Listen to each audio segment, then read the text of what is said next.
You think you're being yourself, but much of what you call you was built in response to pain. The way you stay quiet during conflict, the way you need to be useful, the way you push people away when they get too close, none of it is random. It's the shadow at work, unconscious patterns formed to protect you from what once felt unbearable. But what happens when those protections start to isolate you? When survival becomes a prison? Are you still adapting to a wound you no longer remember? Let's take a closer look, calmly, honestly, and without judgment. You might not realize it, but the way you show up in your daily life, the roles you play, the tone you use, the way you shrink back or step forward, didn't all come from free choice. Much of it was shaped in environments where certain parts of you weren't welcomed. You adapted. Maybe you grew up in a family where anger was dangerous, so you learned to suppress it.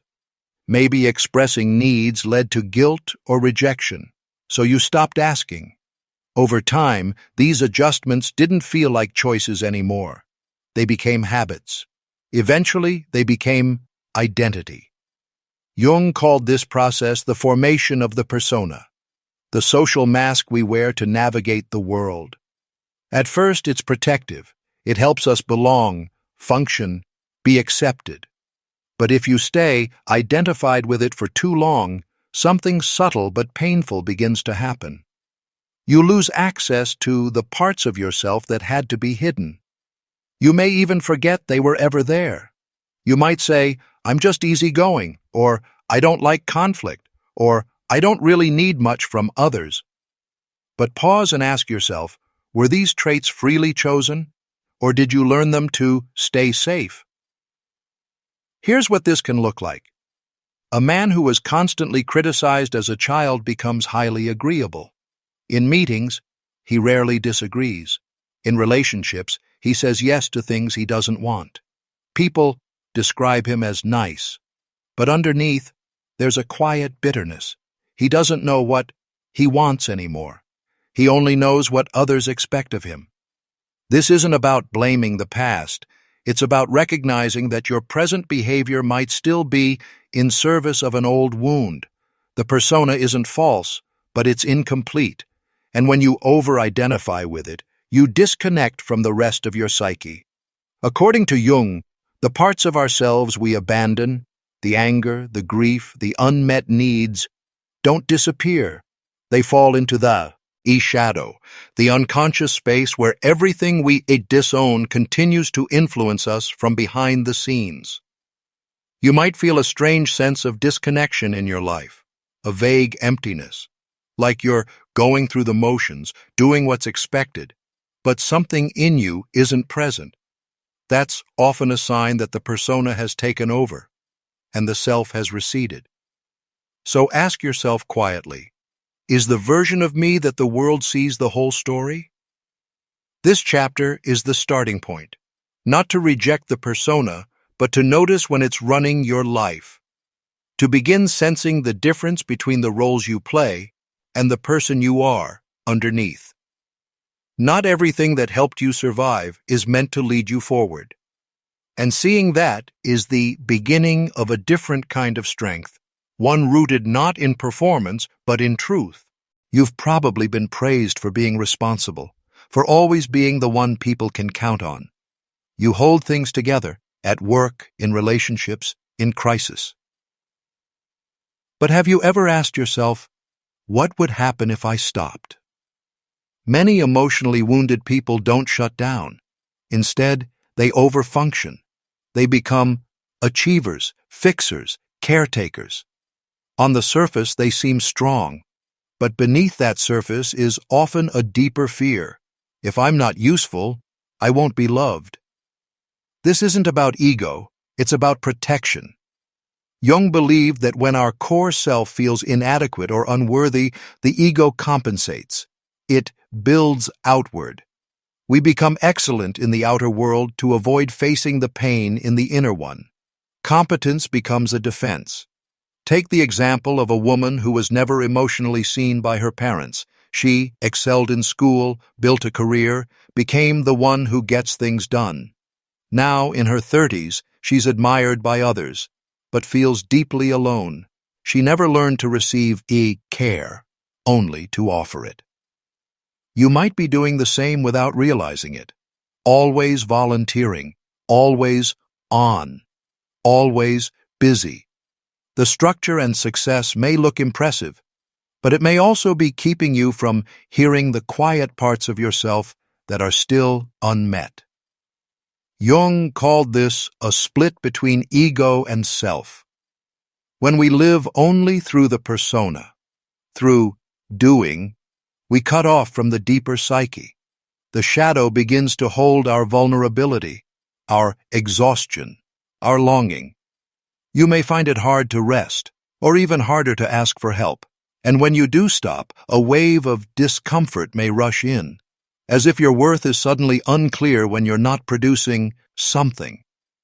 That's not laziness. That's the wound talking. The deeper question is this: what part of me still believes I only matter when I'm doing something useful?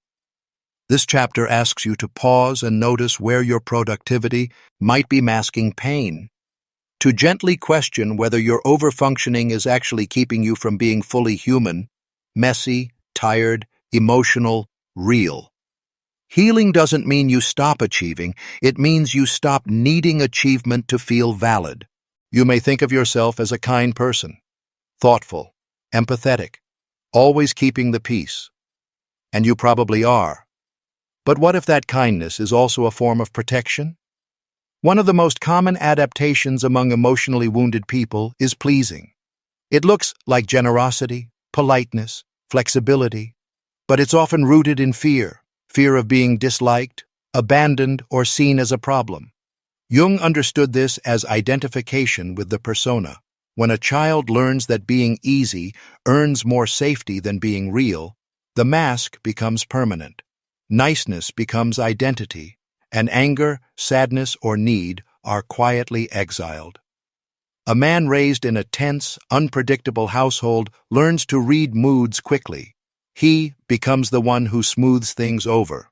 As an adult, his friends describe him as chill, but privately, he feels invisible, like his feelings never seem to matter. You might relate. You might apologize often, or avoid setting boundaries because you don't want to seem difficult. You might absorb others' emotions without even realizing it, and when conflict arises, your instinct is to make it go away, even at your own expense. This form of niceness isn't insincere, but it can be self-abandoning. The shadow begins to collect your unexpressed needs, your silent resentment, your honest reactions. Jung warned that what we repress doesn't disappear, it builds, and eventually it returns, often as anxiety, depression, or passive aggression.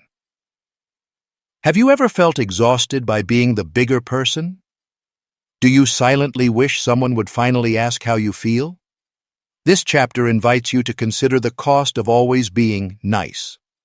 Not to reject your kindness, but to notice whether it's based on truth or fear. There's nothing wrong with being generous or warm, but true kindness includes boundaries. It includes saying no. It includes you. And when goodness no longer requires your disappearance, you'll know you've stepped out of the mask and into something more real. You may not feel broken, you may not even feel anxious, but you might feel nothing, a flatness, a low-level detachment, a sense that life is happening around you, not through you. Emotional numbness is often misunderstood. It's not laziness. It's not depression in the dramatic sense. It's what happens when you've spent years learning that feeling too much is dangerous. Jung understood this as a kind of internal split. When overwhelming pain or fear enters the psyche, especially at a young age, and there is no one there to help regulate it, the self protects itself by disconnecting, not just from the pain, but from emotion altogether. A woman grew up in a household where sadness was ignored and anger was punished. Now, as an adult, she rarely cries. She doesn't know what she wants in life. She goes with the flow, but feels internally absent. People call her calm, but what they're seeing is disconnection. Numbing is an intelligent response. The nervous system learned it's safer not to feel. But over time, this strategy begins to cost you. You might have difficulty accessing joy, even when things are going well. You might feel detached from loved ones, not because you don't care, but because you've unconsciously suppressed the very channels that connect you emotionally. You might find it hard to explain what you're going through, because nothing seems wrong on the surface. Jung would say that when we dissociate from emotion, we cut off from the psyche's language. The soul speaks through feeling, not logic, and without emotion, we lose connection to intuition, imagination, even identity. Here's the hard part. Many emotionally numb people don't seek help until the absence becomes unbearable. Not because they're unwilling, but because the numbness feels like normal life. So ask yourself quietly, when was the last time I felt deeply moved? Not entertained, but truly affected? This chapter is not about forcing emotion. It's about gently inviting it back in. You don't have to feel everything all at once. But the simple act of noticing what you don't feel and wondering why is the beginning of reconnection. And when feeling returns, it won't always be joy. It might be grief, anger, longing. But whatever arises, it will be you. And that is where healing begins. You've probably been told you're independent, self-sufficient, the kind of person who doesn't need anyone. But sometimes that independence carries a tension, a loneliness you can't quite explain. What if your independence was built not from strength, but from fear? Many emotionally wounded people adapt by becoming hyper-autonomous. They stop relying on others. They learn early on that vulnerability equals risk. And so they close the door, quietly, permanently. Jung saw this as the ego protecting itself from the unbearable, abandonment, betrayal, shame. The psyche builds walls around the most sensitive parts of the self. Walls so effective, they eventually feel like identity. A man in his 30s prides himself on never needing help. He dates casually, works late, never complains, but at night he wonders why no one truly knows him, why connection feels just out of reach, like something he's watching from behind glass. This fear of intimacy is subtle. You might say you're busy or not ready, or that people are too much. But underneath is often a deeper belief. If someone gets too close, they'll leave. Or worse, they'll see something unlovable. So you stay distant. You protect your freedom. And slowly, you forget what it's like to be seen. Jung spoke of the anima and animus, the inner feminine and masculine energies that seek integration through relationship. But without trust in intimacy, these inner forces never develop.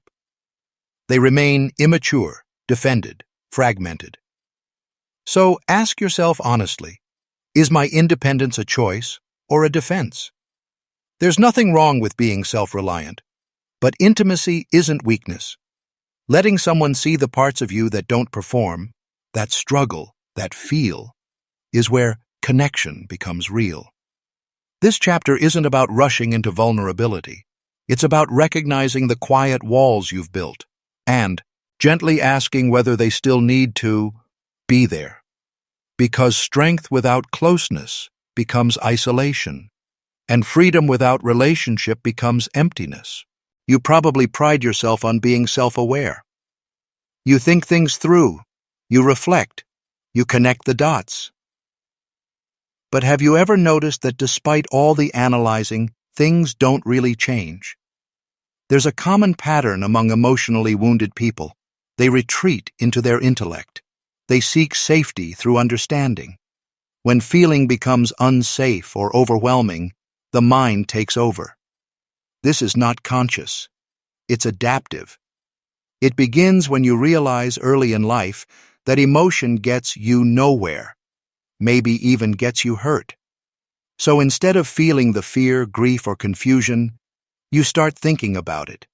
Jung called this the inflation of the thinking function, where the psyche leans heavily into rationality to avoid the vulnerability of emotion. It's a subtle kind of dissociation. You stay in control, you stay in your head, but your body, your heart, your deeper psyche are left untouched. A woman spends years reading books on trauma, family systems, and inner child work. She can describe her childhood in detail. She's fluent in psychological language, but when her partner says, "I don't feel close to you," she doesn't know what to say. She doesn't know how to feel it. Have you ever explained your emotions instead of actually having them? Have you noticed that your insights don't always lead to change? The problem isn't the mind, it's the over-reliance on it. Insight without embodiment becomes a loop. You understand, but you remain unchanged. Jung believed that true healing involves integration of the whole psyche, not just understanding the parts, but experiencing them. That includes emotion, somatic sensation, irrational fears, and unconscious drives. This chapter invites you to notice when analysis becomes avoidance. Noticing is the first shift. What am I thinking about right now instead of feeling? What emotion am I trying to manage with logic? It's uncomfortable to sit in the unknown, but growth often begins where certainty ends. And what the mind cannot solve, the body can sometimes feel its way through. Start slowly. You don't have to abandon thinking, but you do have to stop using it to avoid your own heart. You might not think of yourself as someone who seeks approval.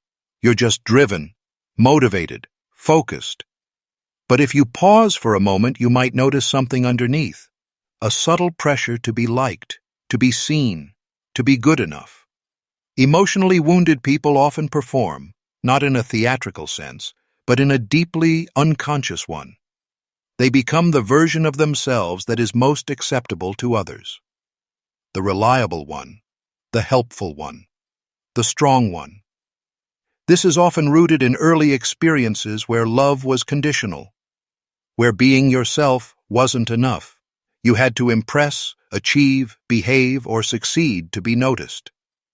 Jung believed the inner child, the vulnerable, authentic part of the psyche, often gets exiled when those early needs aren't met.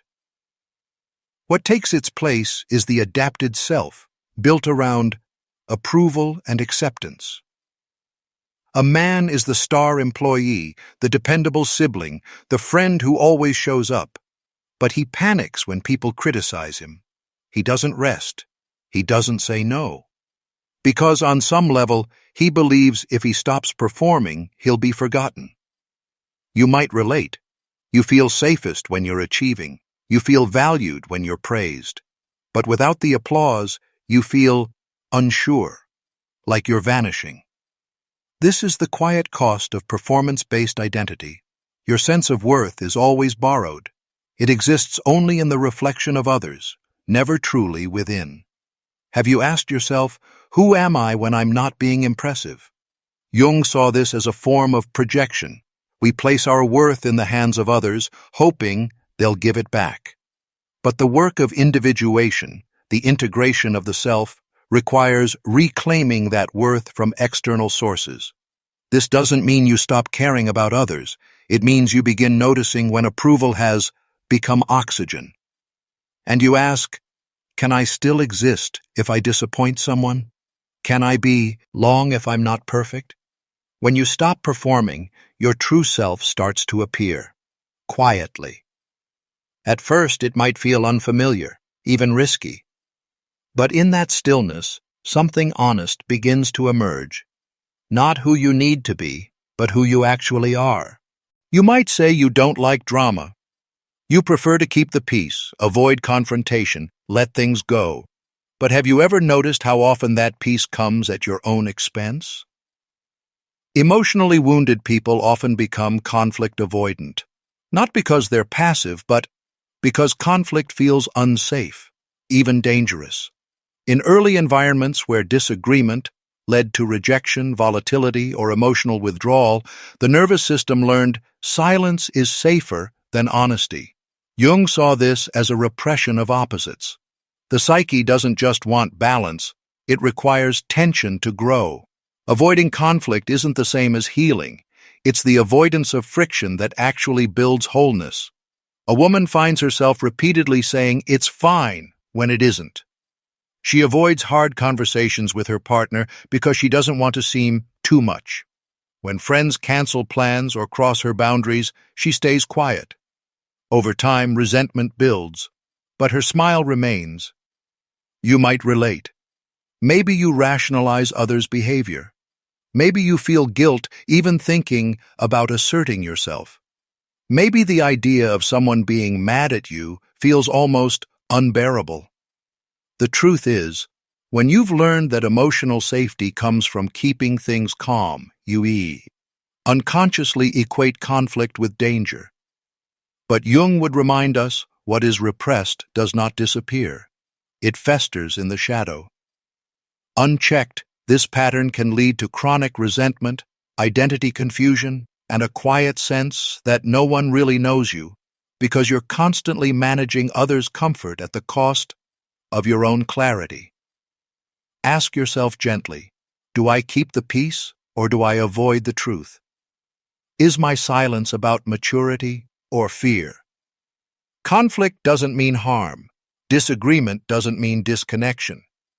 In fact, healthy conflict is where intimacy begins. When we risk being honest, we make space to be truly known, not just accepted. This chapter invites you to consider the possibility that your relationships can withstand discomfort, that you can speak and still be loved, that your truth doesn't have to be quiet to be safe. True peace includes you, and sometimes that means being willing to disrupt the illusion of harmony to build something more honest. You like things to be in order. You double-check details, show up prepared, and push yourself to do things right. But beneath the surface, is there a fear of what might happen if you failed, or let someone see you without the polish? Perfectionism is rarely about excellence. More often, it's about shame, a quiet, persistent sense that something inside you is not enough and must be hidden or corrected. Jung saw perfectionism as a form of shadow repression. The persona, the social mask, becomes tightly managed to ensure others only see what is acceptable. But everything, imperfect, messy, or emotional, gets banished to the unconscious, where it continues to shape us invisibly. A high-performing man organizes every part of his life, finances, fitness, relationships, with precision. From the outside, it looks like discipline. But when things go slightly wrong, he spirals. Beneath the surface is a voice saying, "You're not good enough unless you get it right." You might recognize this in yourself. You might feel calm when things are in control, but deeply unsettled when they're not. You might push yourself harder than anyone else ever could, and still feel like it's not enough. This isn't about high standards, it's about survival. When shame is internalized early, from criticism, neglect, or conditional love, perfection becomes a way to protect the self from being seen as flawed. The problem is, perfectionism disconnects you from your humanity. You begin to measure your worth in tasks completed, goals met, or mistakes avoided. There is little room left for vulnerability, rest, or real connection. Jung believed that healing requires integration of the shadow, not elimination of imperfection, but inclusion. Welcoming what's been rejected, making space for what you once hid. So ask yourself, what am I trying to prove by always being on? What would happen if I stopped holding it all together, just for a moment? Perfectionism doesn't make you safe. It makes you invisible to yourself. But the parts you fear will be judged are often the ones that make you whole. This chapter isn't about lowering your standards. It's about releasing the idea that your value must be earned through flawlessness. Let your imperfections breathe. Let your shame be seen, not as failure, but as the doorway to something more real. If you've seen parts of yourself in the patterns we've explored, the numbing, the performing, the over-functioning, you might be wondering what comes next. What does healing really look like? Not in theory, but in the quiet moments of everyday life. Carl Jung didn't talk about fixing the self. He spoke of individuation, a process of becoming whole by integrating everything we've split off, hidden, or rejected. The goal isn't to become someone new, it's to recover the parts of you that had to go underground in order to survive. A woman who spent her life accommodating others begins saying no, even when it feels unfamiliar. A man who learned to numb his emotions starts to name them, slowly, unsteadily, without apology. A high achiever begins to rest, not as a reward, but as a right. None of these shifts are loud, but they are real, and they are healing. Integration doesn't mean you stop being who you are. It means you stop being only who you had to become. Many people wait to feel ready to change. But in Jungian work, readiness isn't a feeling. It's a choice to turn inward, to make space for discomfort, to become curious about your own unconscious patterns instead of ashamed of them. You might notice that some days the old strategies still show up. You overthink, you withdraw, you try to please. That's not failure, that's conditioning. The question is no longer, why am I like this? It becomes, what part of me is still trying to protect me? And when you can meet those parts with curiosity instead of judgment, you begin to step into something new. Self-leadership, wholeness, presence. This final chapter is not a resolution. It's a threshold, a quiet invitation to live with more awareness, more honesty, more inner permission. Not perfectly, but consciously. You don't need to abandon the roles you've played. You simply need to ask, are they still necessary? Individuation is not a dramatic transformation. It's the slow, steady process of remembering yourself, fully, truthfully, without the mask. And the deeper truth is this: you were never broken. You were adapted. And now, you're waking up.